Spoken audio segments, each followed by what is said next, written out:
Olá, muito bom dia para você. A taxa de transmissão da Covid-19 em Patos de Minas é de 1,34. Isso significa que 100 pessoas transmitem para 134.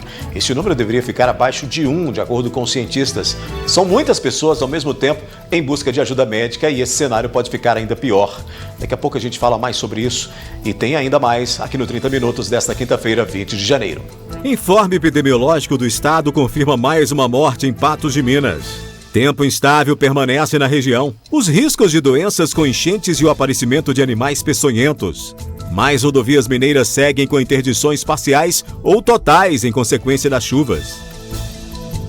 Tem mais informações. Fique comigo para saber os detalhes.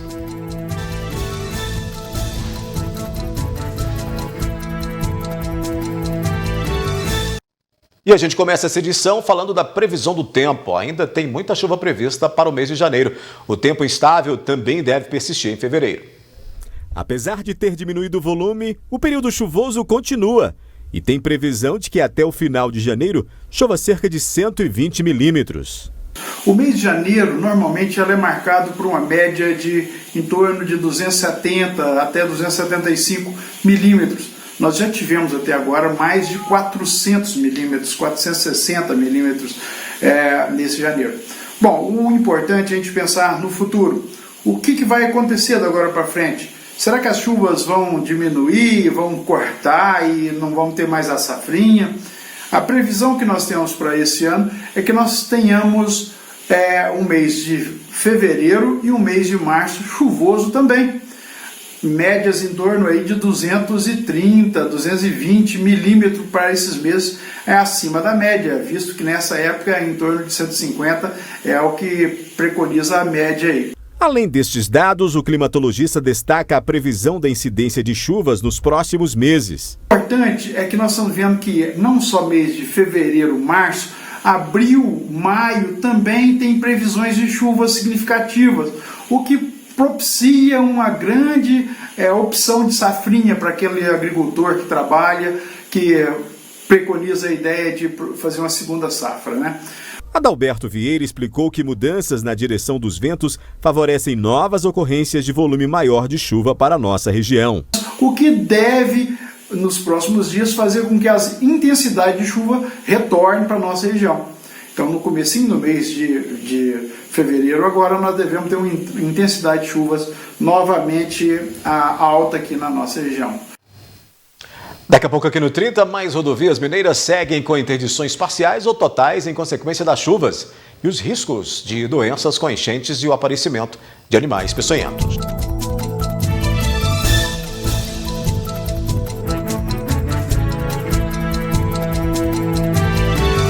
A enchente do Rio Paranaíba trouxe uma série de problemas. Mesmo que o nível do rio esteja baixando e os moradores retornando às casas, os perigos persistem. A água suja pode provocar doenças como leptospirose, sem falar no aumento de animais peçonhentos. A gente já sabe que as enchentes provenientes do Rio Paranaíba causaram vários danos àquelas pessoas que moram ali nas proximidades. E agora que a água cessou, o que sobrou foi a sujeira. E é claro que nessa sujeira existem animais peçonhentos que trazem risco para as pessoas que vão fazer a limpeza. E é nessa hora que a vigilância ambiental age. Fizemos uma visita a todos os abrigos, né, orientando as pessoas que estão desabrigadas, porque como os homens, os animais também em situação de cheias, eles também buscam por outros abrigos, abrigos secos e não molhados. Então vai desalojar os escorpiões, as aranhas, as serpentes, E esses animais, quando não estão nos seus hábitos naturais, eles vão sim atacar os homens, porque eles vão se sentir ameaçados. O ataque de animais peçonhentos pode causar uma série de problemas, incluindo sequelas a longo prazo. Portanto, é necessário que as pessoas fiquem atentas na hora de fazer a limpeza. A gente pede imensamente cuidado. Primeiro, chegar, sempre vistoriar todos os objetos, os colchões, os sofás, os guarda-roupas, porque esses animais eles vão esconder em locais secos e principalmente escuros. Então, sacudir todas as roupas, as toalhas, os calçados e fazer essa limpeza do interior da casa e também do exterior da casa, sempre utilizando uma bota, se possível, calça comprida, colocar luva nas mãos. Também existem recomendações em caso de acidentes com animais peçonhentos, e a vigilante ambiental explica quais são estas. A região picada, seja o braço, os membros superiores ou os membros inferiores, mantém em posição elevada, a vítima não deve se deslocar, alguém deve remanejar até a unidade, até o atendimento, e não fazer torniquetes, não fazer estrangulamento daquela área. Geralmente, no passado, as pessoas tinham essa consciência de que amarrar, fazer um torniquete impediria que o veneno se espalhasse pelo corpo, mas isso é extremamente prejudicial. A Polícia Militar Rodoviária atualizou o mapa que sinaliza as rodovias com problemas em Minas Gerais. Agora são 103, 86 pontos interditados parcialmente e 17 totalmente. Por isso, antes de viajar, é preciso verificar as condições de tráfego para saber se você conseguirá chegar ao seu destino, Prepare o bolso. Abastecer o veículo que já pesa no orçamento de muita gente deve ficar ainda mais caro a partir do mês de fevereiro. É que os governadores decidiram não prorrogar o congelamento do imposto sobre circulação de mercadorias e serviços dos combustíveis, O ICMS incide sobre o valor médio cobrado do consumidor final. A suspensão do reajuste das alíquotas do imposto foi uma tentativa de tentar frear aí a escalada de preços e conter, claro, as ameaças de greve dos caminhoneiros, como a gente viu aí no ano passado. Entretanto, os sindicatos já se mobilizam. O Sinditanque de Minas Gerais e entidades representativas dos estados da Bahia e Goiás e também do Distrito Federal emitiram nota que estão organizando uma manifestação nacional contra a alta de preços dos combustíveis. Em 2021, o etanol teve um salto de 62,23% no preço e a gasolina disparou 47,49%, de acordo com dados do IBGE. E daqui a pouco aqui no 30 Minutos, informe epidemiológico do estado confirma mais uma morte em Patos de Minas. Faculdade Patos de Minas está com inscrições abertas para vestibular online.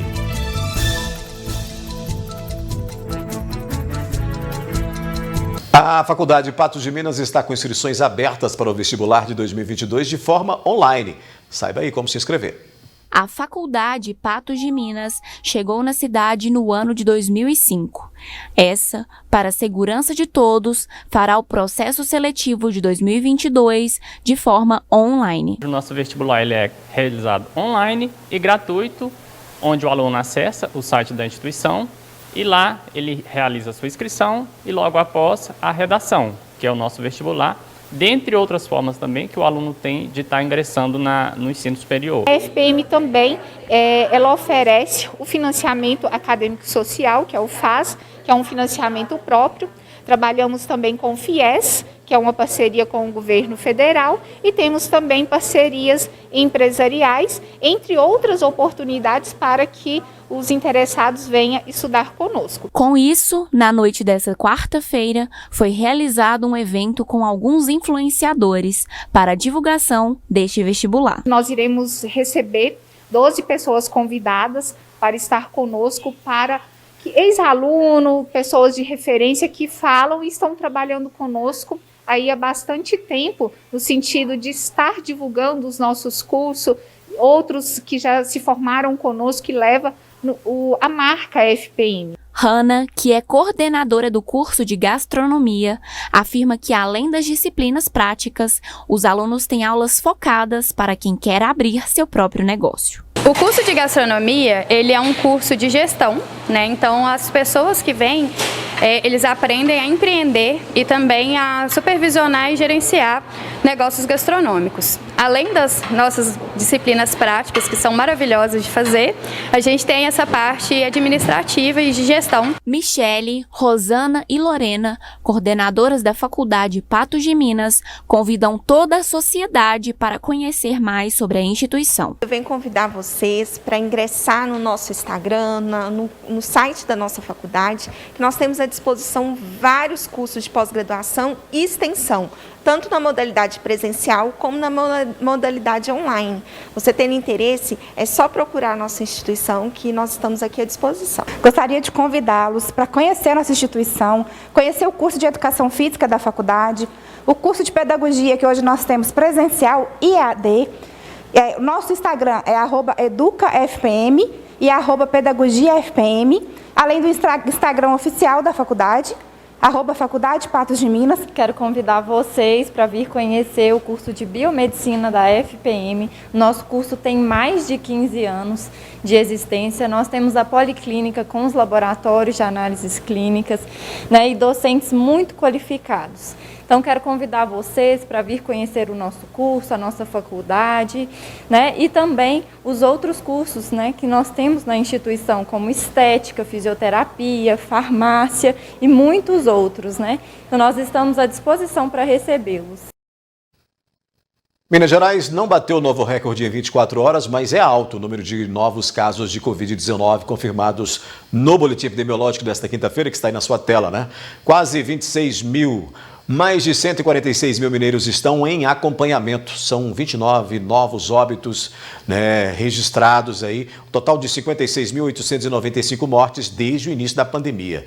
Uma das mortes confirmadas hoje no estado ocorreu em Patos de Minas. Conforme o boletim estadual, Patos de Minas tem agora 572 óbitos em decorrência do coronavírus. É um número bem diferente do número apresentado aí, dos dados apresentados pelo município. Mas vamos checar agora este boletim parcial emitido pela Prefeitura de Patos de Minas, essa atualização aí que está no painel coronavírus. São mais de 1.200 casos ativos até agora, quase 20 internações e as mortes, diferente do estado, neste boletim continuam em 555.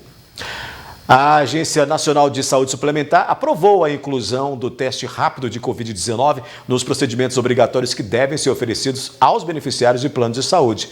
Veja bem, a medida passou a valer nesta quinta-feira. O teste deverá ser coberto nos planos com cobertura ambulatorial, hospitalar ou referência, isso quando houver indicação médica para pacientes com síndrome gripal ou síndrome respiratória aguda grave e, claro, durante os primeiros 7 dias de sintomas. Em instantes aqui no 30 Minutos a gente vai falar de futebol e também da taxa de transmissão da Covid que segue em ritmo acelerado.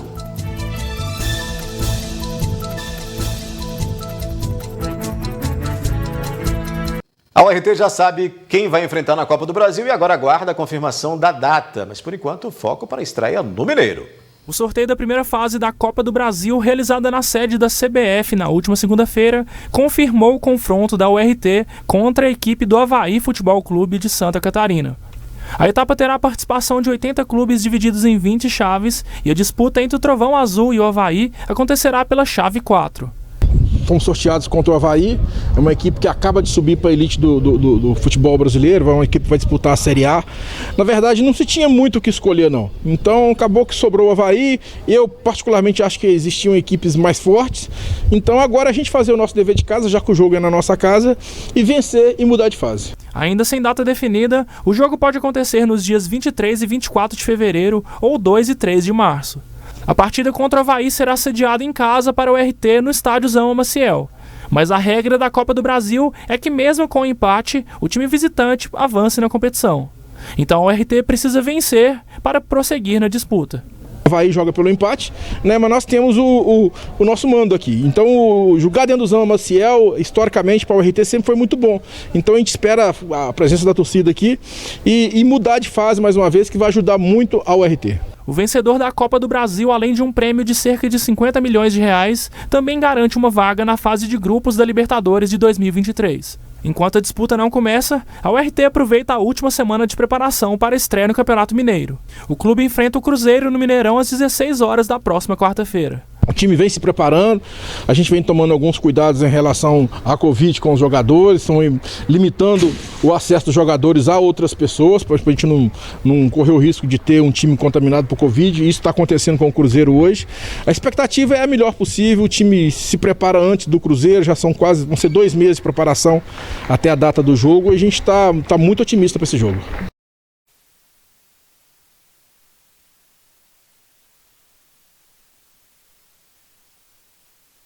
Transmitem para 134 pessoas.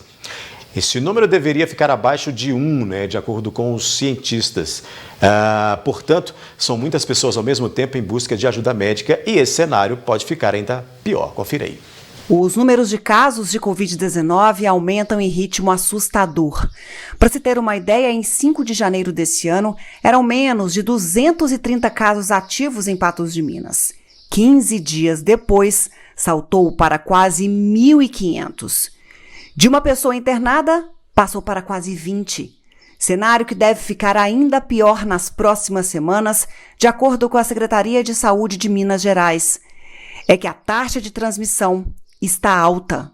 A taxa de transmissão hoje em Patos é de 1,34, ou seja, cada 100 pessoas transmitem para 134 pessoas. Então isso quer dizer que a gente tem uma tendência de aumentar o número de novos casos com o tempo, né? E é importante a gente lembrar que esses são os números reportados. Com a vacinação, muitas pessoas são assintomáticas ou têm sintomas tão leves que passam despercebidos. E essas pessoas não vão testar. O cenário atual é soma de um conjunto de fatores.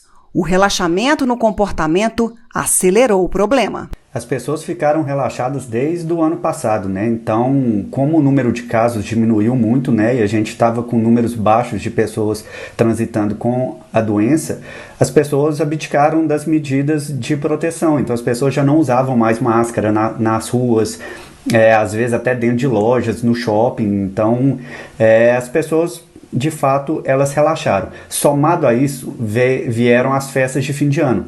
Então as pessoas encontravam com a turma do trabalho, com a turma dos amigos, depois com a família, depois viajavam para o Réveillon ainda. Então isso dava uma embaralhada muito grande nas bolhas, e isso facilita a transmissão, né, de nichos diferentes. Então isso faz aumentar muito o número de casos, e o que a gente vê hoje acaba sendo um reflexo disso, mas não por um relaxamento da Ômicron ser mais leve, até mesmo porque a gente não sabe se ela é tão mais leve assim. A gente sabe que as pessoas estão vacinadas e por estarem vacinadas os sintomas são bem mais leves, mas essa é a nossa realidade, não a realidade de vários países, né? Então em alguns países a gente vê a Ômicron causando problemas, sim. Assim como ninguém esperava pela Ômicron, não dá para cravar que outras variantes não surjam, até porque muitos países não têm pesquisas e a vacinação segue em ritmo lento. A África pode ser uma grande fábrica de variantes, porque o africano geneticamente ele é menos sintomático, né? Então a gente não vai ficar sabendo se o vírus está circulando lá, e a população é pouco vacinada, então isso faz com que a pessoa fique com o vírus por um longo período e que isso possibilite que o vírus replique e possa gerar novas variantes. Mesmo tanto tempo depois, a pandemia ainda é palco de discussão político-ideológica, enquanto deveria ser bandeira somente de saúde, pondera o cientista. Os gestores nesse momento, e não só nesse momento, né, ao longo da pandemia inteira, eles deveriam ter se orientado por critérios técnicos, né, por trabalhos científicos, por orientações das agências de vigilância, pelos centros de controle de doença. Eles deveriam se orientar por isso e não transformar uma orientação técnica sobre uma pandemia que está acontecendo no mundo em uma questão filosófica, né? Então, aconteceu uma polemização de questões técnicas que não deveriam ser polêmicas, elas deveriam ser diretas, né? E os governantes deveriam comprar essa briga e orientar, porque é do interesse deles. Eles cuidam da saúde pública, né? A partir do momento em que você fomenta uma polêmica que não deveria existir, né, ao falar que as orientações das agências de vigilância ou da OMS tiram a sua liberdade, elas não tiram a sua liberdade, elas salvam a sua vida. E aí, em meio a tudo isso, o que nos resta é ficarmos muito atentos e nos cuidarmos, né?